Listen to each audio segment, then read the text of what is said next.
Então você que tem uma MEI, uma ME ou uma EPP, você pode participar de todas as licitações desde que você tenha a documentação necessária e além disso você vai ter licitações que são exclusivas para você participar. Eu sou o Mike e eu faço parte da Advice Licitações.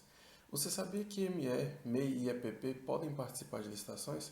Na verdade, elas não só podem participar de licitações, como elas têm alguns benefícios para facilitar, para ajudar a participação delas, certo?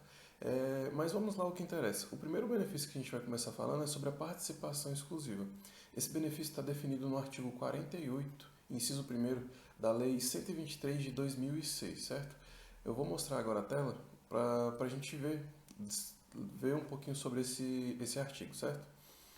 Deverá realizar processo licitatório destinado exclusivamente à participação de microempresas e empresas de pequeno porte, nos itens de contratação cujo valor seja de até R$ 80.000. Ou seja, nesse caso, quando a licitação e os itens da licitação não tiverem valor superior a R$ 80.000, elas tiverem o valor até R$ 80.000, essa licitação vai ser exclusiva para a participação de microempresas e empresas de pequeno porte, certo? Então vamos supor que um determinado órgão quer comprar cadeira de escritório.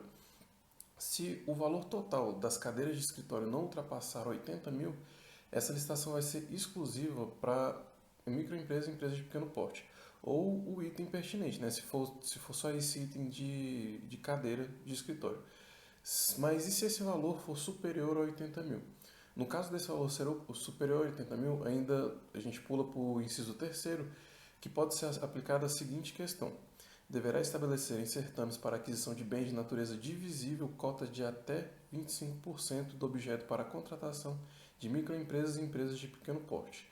Ou seja, quando a licitação tiver um valor superior a 80.000 e o produto ou serviço a ser contratado for de natureza divisível, essa licitação ou esse item deverá ter uma cota de 25% para participação exclusiva de microempresas e de empresas de pequeno porte. Esse benefício é o também chamado cota reservada, certo?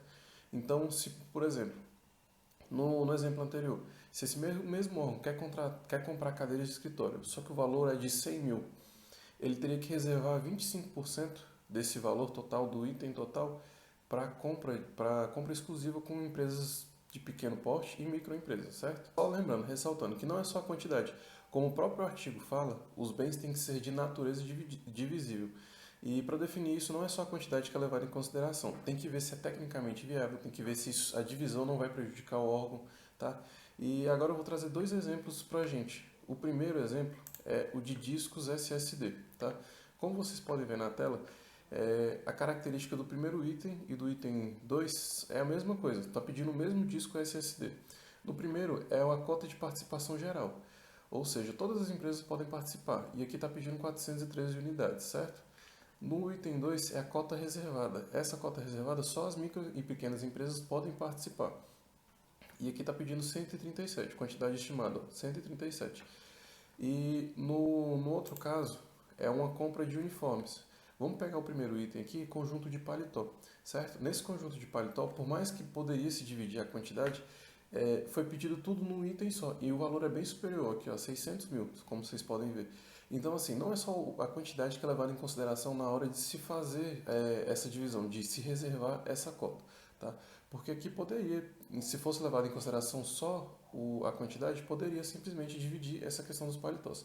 Só que como nesse edital aqui o próprio órgão fala, tem que se manter a padronização dos servidores, tem que se manter o visual dos servidores tudo padronizado.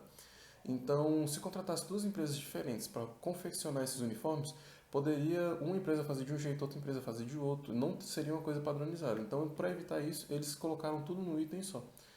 No outro caso aqui, dos discos SSD, eles vão ter as mesmas funções, vão ter as mesmas características e atender às mesmas necessidades. Então não tem problema, nesse caso aqui, dividir, pegar essa cota reservada, certo?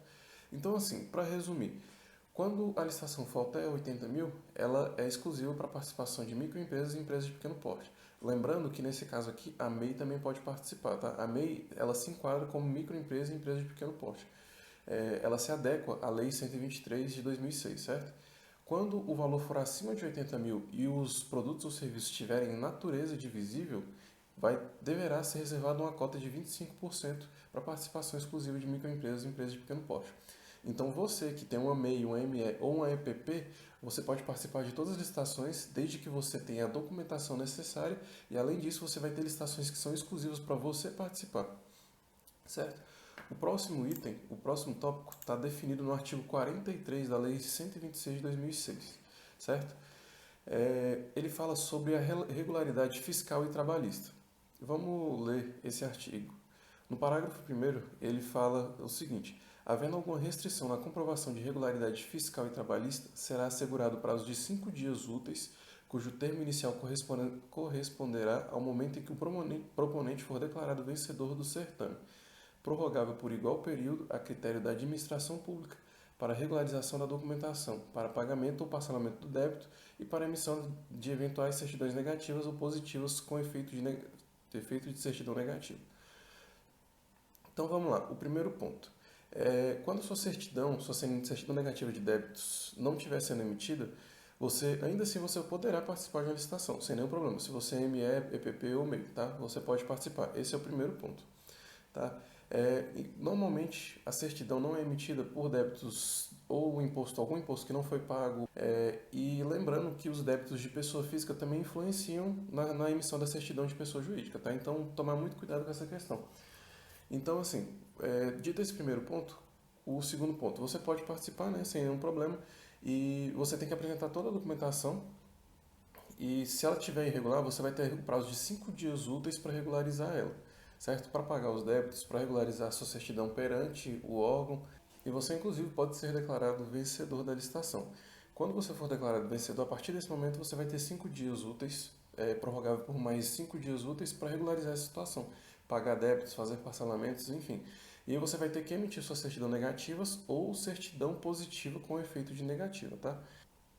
Você pode participar sem nenhum problema. A gente recomenda que você não deixe para cima da hora, não deixe para depois que ganhar uma licitação regularizar a certidão. Por quê? O que pode acontecer?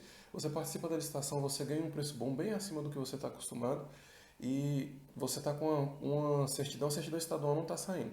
E o órgão te dá 5 dias. Só que nem sempre a regularização dessa certidão demora só 5 dias. Você consegue fazer ela em 5 dias ou 10 dias úteis, né? Então, assim, você pode acabar ganhando a licitação, ela está na sua mão, com um valor ótimo, um valor excelente, com condições perfeitas para a sua empresa, mas o prazo demora. Então você, além de perder essa licitação, você não conseguir regularizar a certidão e perder essa licitação, você ainda pode tomar uma punição. Então, o próximo ponto. O próximo ponto é o empate ficto. Ele está definido nos artigos 44 e 45 da Lei 123 de 2006, certo? Para resumir, o que é isso? Quando, vamos supor que você está participando de uma licitação e o valor, o lance final, o último lance, o lance vencedor, foi feito por uma média empresa ou por uma grande empresa. Você que é micro e pequena empresa, você que se enquadra nessa situação, você vai poder dar um lance final e fechado para desempatar, como se fosse para desempatar essa licitação. Ele tem que ser abaixo do valor desse lance vencedor, certo? Então eu vou colocar na tela os artigos que definem esse benefício, certo?